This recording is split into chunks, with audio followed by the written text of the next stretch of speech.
Baik, terima kasih. Hari ini kita kembali ke pembahasan kita terkait dengan kebudayaan. Nah, di sini pada kesempatan hari ini saya akan menjelaskan bagaimana dan apa yang dimaksud dengan kebudayaan daerah dan kebudayaan nasional. Tentu kedua objek materi yang kita bahas hari ini adalah sebuah objek yang berbeda terkait dengan ruang lingkup maupun ciri dan karakter. Dan nanti akan saya sebutkan juga beberapa contoh dari kebudayaan daerah dan kebudayaan nasional. Baik, kita akan lanjut di slide berikutnya.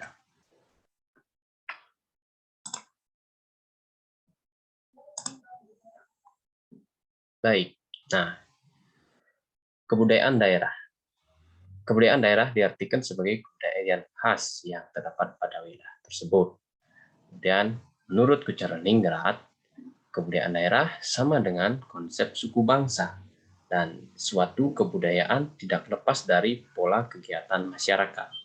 Nah, yang ketiga, kemudian kebudayaan daerah adalah kebudayaan yang tumbuh dan berkembang di suatu daerah tertentu dan merupakan suatu warisan budaya dan untuk daerah tersebut yang mempunyai ciri khas tersendiri dan berbeda dari yang lainnya tentunya.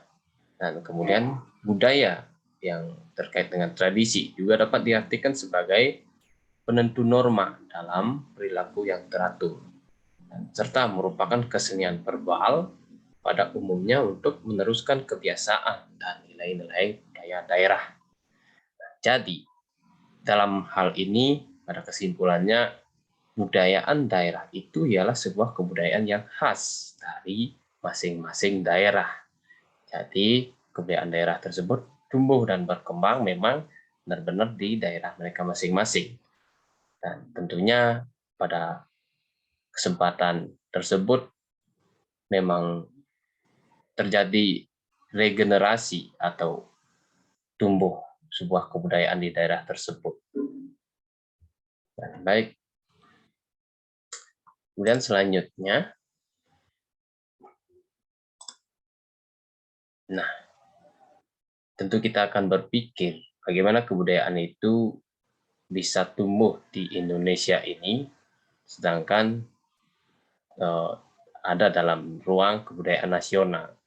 Nah, dari beberapa ahli menyebutkan eksistensi kebudayaan daerah setidaknya ada dalam 3 hal pasca reformasi. Jadi, kebudayaan daerah pada masa sebelum reformasi itu memang agak gimana ya, memang agak tidak bisa berkembang karena pada zaman sebelum reformasi tersebut ada sebuah penyeragaman masyarakat dan penduduk pada masa itu. Jadi kebudayaan daerah cenderung tidak dikembangkan atau tidak dilegalkan kalau kita bisa bilang. Nah, adapun yang menyebabkan ini muncul kembali yaitu karena adanya eksistensi raja. Jadi, dalam sebuah daerah tentunya mempunyai kepala suku atau raja-raja tersendiri. Dan dalam hal tersebut, peran kebudayaan daerah yang ditandai dengan penghidupan kembali institusi tradisional. Jadi, eksistensi raja beserta sebuah sistem dan organisasinya itu ialah sebuah bentukan memang benar-benar untuk mengembangkan kebudayaan daerah masing-masing. Dan kemudian yang kedua, tuntutan pengakuan kelokalan. Jadi, berkembangnya kebudayaan daerah tersebut tentu ada sebuah legalisasi dari pemerintah atau nasional secara nasional bahwa di masing-masing daerah tersebut juga perlu adanya sebuah pengakuan lembaga-lembaga kelokalan seperti lembaga adat dan kearifan lokal. Kemudian setidaknya dari lembaga-lembaga adat tersebut bisa menjaga kebudayaannya masing-masing dan juga tentunya bisa menjaga keseimbangan masyarakat di antara masyarakat daerah masing-masing ataupun antar daerah. Jadi karena lembaga-lembaga tersebut mempunyai kekuatan hukum untuk mengendalikan masyarakatnya. Nah, itu perlu juga untuk dikembangkan lagi untuk eksistensi kebudayaan daerah. Dan kemudian adanya pemberlakuan kembali institusi adat. Nah, ini hampir sama dengan yang kedua, cuman di sini lebih menekankan kepada sistem pengelolaan daerah atau pengelolaan desa yang memang berbasis adat. Jadi di dalam hal ini masyarakat sudah terbiasa dari turun-temurun memang berlindung di lingkungan adatnya masing-masing, dan tentunya itu perlu juga adanya sebuah institusi yang benar-benar memang untuk menjaga kebudayaan mereka masing-masing. Seperti misalnya di Bali pasca reformasi, di Bali kemudian dikembangkan atau secara legalitas berkembang dua desa, yaitu desa adat dan desa dinas. Dan tentunya mereka masing-masing mempunyai peran. Dan tentunya membentuk sebuah kolaborasi untuk meningkatkan kesejahteraan masyarakat dan menjaga kebudayaan daerah itu masing-masing. Dan kemudian, nah, kita perlu juga mengetahui apa saja sih contoh dari kebudayaan daerah gitu misalnya. Nah, pada umumnya masing-masing daerah mempunyai kebudayaan masing-masing, dan pada inti hasil kebudayaannya itu terdiri dari bahasa daerah. Nah, seperti kita ketahui di Indonesia memiliki banyak ragam suku dan ragam yang berada di masing-masing daerahnya. Dan tentunya dengan adanya ragam suku tersebut memunculkan atau melahirkan seni bahasanya masing-masing, karena sudah dikembangkan dari turun-temurun di dalam suku tersebut untuk media berkomunikasi antar pribadi. Nah, di Indonesia sendiri diperkirakan ada kurang lebih 700 lebih bahasa daerah atau bahasa yang digunakan di masing-masing suku. Dan tentunya itu adalah sebuah kebanggaan ataupun sebuah aset bagi kita di Indonesia yang memiliki banyak ragam suku dan ragam bahasa. Dan yang kedua, ada rumah adat. Jadi, setiap individu, setiap masyarakat itu membutuhkan sebuah rumah untuk tempat tinggal. Nah, karena di masing-masing daerah memiliki situasi ataupun wilayah geografi yang berbeda-beda dan memiliki adat dan budaya berbeda-beda, hal tersebut kemudian memunculkan adanya berbagai macam rumah adat. Tentunya rumah tersebut dibuat ya berdasarkan situasi geografisnya masing-masing. Nah, seperti misalnya ada rumah tongkonan, ada rumah konai, rumah gadang, dan mandar, dan badui. Dan ada banyak lagi sebenarnya rumah adat yang ada di Indonesia. Tidak bisa saya sebutkan satu persatu. Itu sebagai salah satu contoh dari keberagaman kebudayaan di daerah atau bagian dari kebudayaan daerah. Dan tentunya rumah tersebut juga menjadi identitas masing-masing dari suku atau kebudayaan daerah mereka masing-masing. Baik, kemudian ada juga pakaian. Nah, tentunya setiap manusia butuh pakaian. Hal tersebut memunculkan untuk berkreasi sesuai dengan lingkungannya masing-masing. Jadi, di setiap daerah masing-masing di Indonesia memiliki budaya berpakaian yang menciri khaskan wilayah atau kesukuannya masing-masing. Nah, itulah sebuah budaya daerah yang mereka miliki dan pada intinya mempunyai perbedaan yang sangat jelas yang terlihat dari baik dari aksesoris maupun kelengkapan pakaian yang mereka gunakan. Nah, yang paling penting lagi ada sebuah kesenian daerah.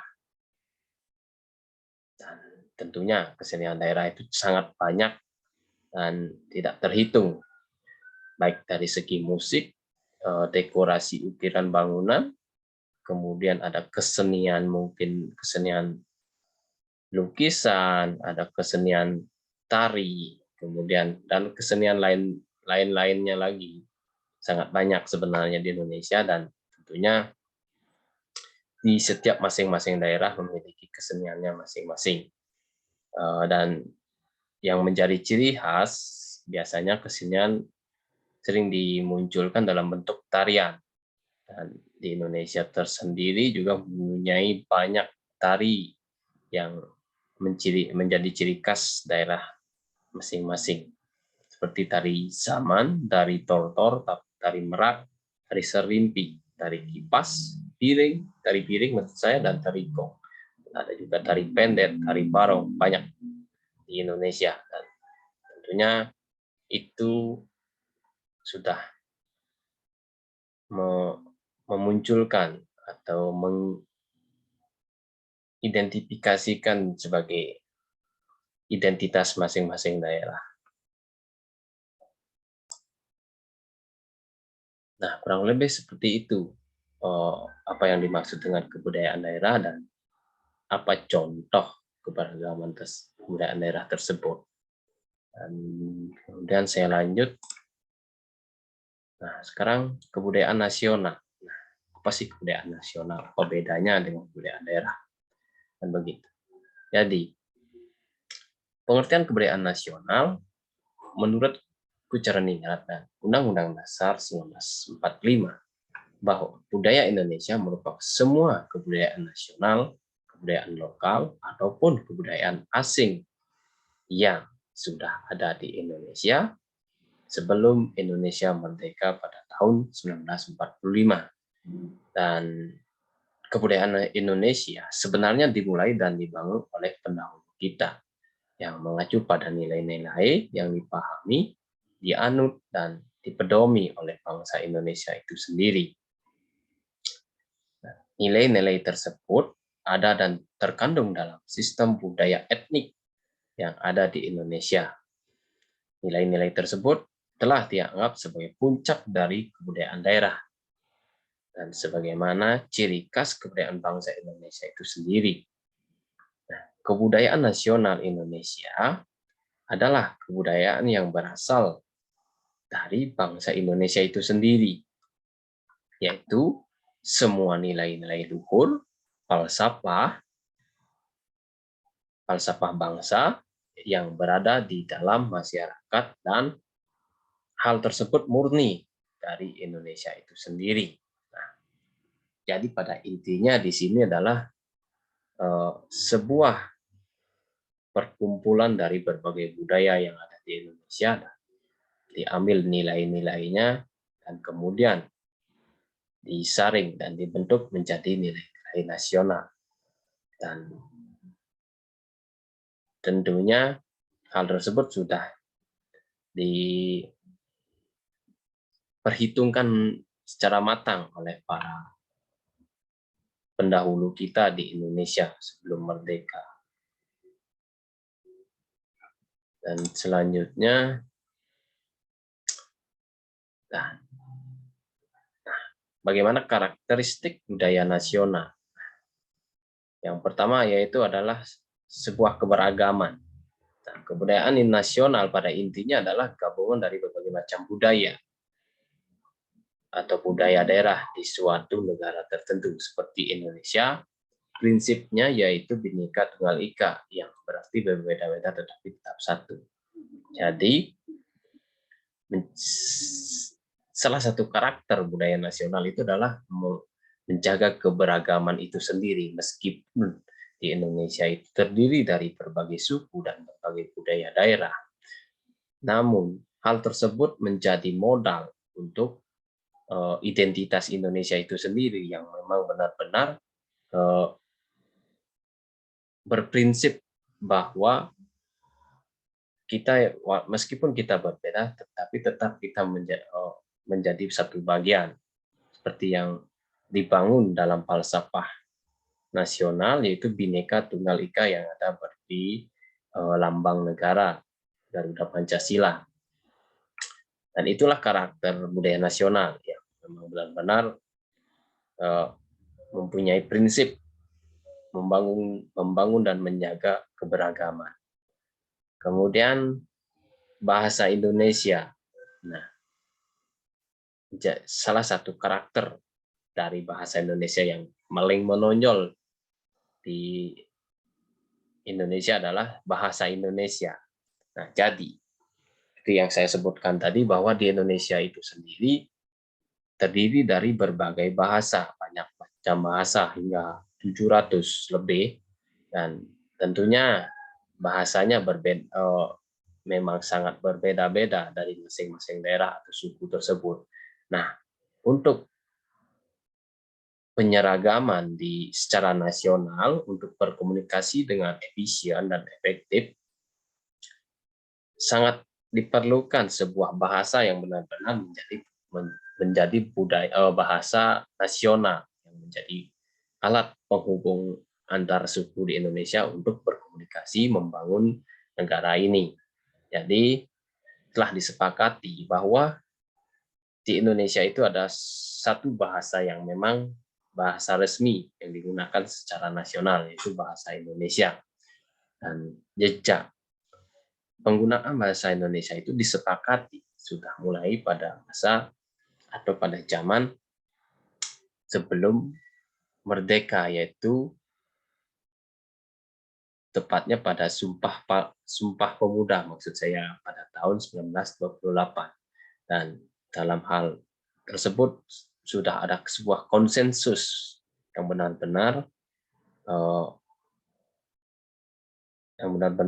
menjadi kesepakatan bersama bahwa kita sebagai bangsa Indonesia harus menggunakan bahasa Indonesia sebagai bahasa resmi dan sebagai bahasa identitas secara nasional.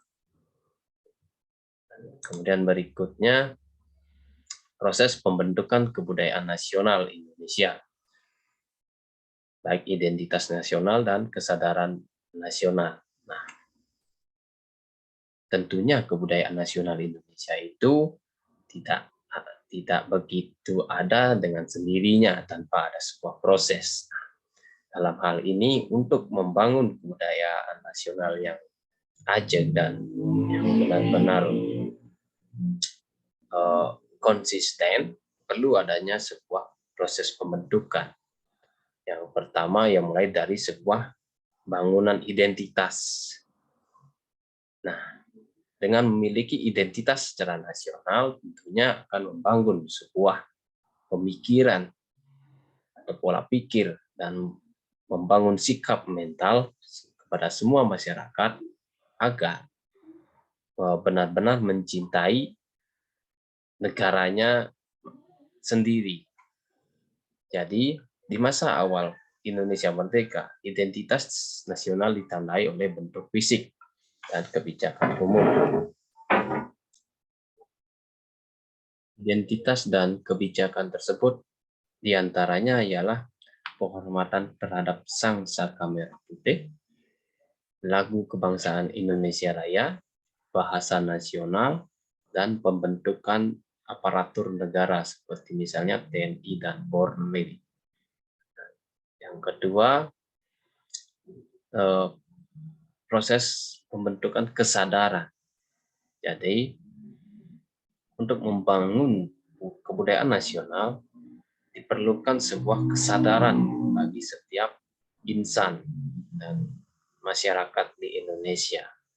Dan kesadaran akan keindonesiaan di Indonesia pada awal pembentukannya dilakukan pada masa eh, perlawanan terhadap Belanda. Jadi para pendahulu kita terdahulu melakukan sebuah perkumpulan yang memang benar-benar memegang prinsip sebagai bagian dari bangsa Indonesia, seperti misalnya adanya organisasi Budi Utomo, dan kemudian ada perhimpunan-perhimpunan dagang Islam, dan ada banyak lagi perkumpulan-perkumpulan yang memang benar-benar mereka menganggap dan menjadi bagian, merasa dan menjadi bagian budaya atau bangsa Indonesia.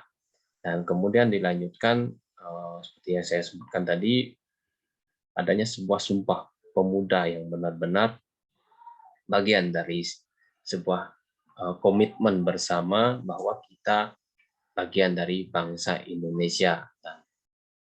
Dan hal-hal tersebut adalah sebuah kesadaran-kesadaran yang memang benar-benar muncul dan timbul pada saat zaman perlawanan. Dan bagaimana saat ini, saat sudah pasca merdeka, tentunya kesadaran akan kebudayaan nasional itu terus dibangun oleh pemerintah terhadap masyarakatnya, baik secara edukasi maupun secara pengakuan identitas kenasionalan. Misalnya secara edukasi di dunia pendidikan, masyarakat sudah diberikan materi-materi atau pelajaran terkait dengan keindonesiaan, seperti misalnya pelajaran kenegaraan yang sudah mengenalkan berbagai macam sikap nasional, baik dari lambang negara ataupun lagu. Kurang lebih seperti itu proses pembentukan kebudayaan nasional. Itu hanya secara ringkas, tapi secara mendetail lagi perlu kita dalami dalam sebuah diskusi nantinya, ataupun datang dari pustaka-pustaka lainnya. Baik, mungkin hanya itu yang bisa saya sampaikan pada pertemuan hari ini, atau materi ini, materi kebudayaan daerah dan kebudayaan nasional. Dan saya mohon maaf jika ada bahasa yang tidak berkenan atau ada hal yang belum saya sampaikan terkait dengan materi ini. Saya mohon maaf. Saya ucapkan terima kasih atas perhatian Anda. Baik, sampai jumpa lagi.